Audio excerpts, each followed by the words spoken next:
this video, I will show you how to recover Spotify account without email. Firstly, you need to get up into your site section on your browser. Then here you need to type for Spotify and then go for contact form. And when you get into that file, you need simply to go on it. And right after you get there, what you need to do next, simply you need to check over the last site, which is scrolling down and taking a look on that site.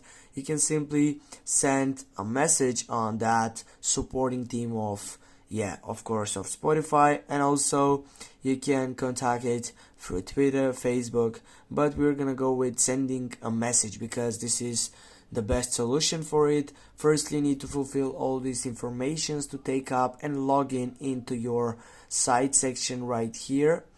And I will go right now with my site here and I'm gonna log in.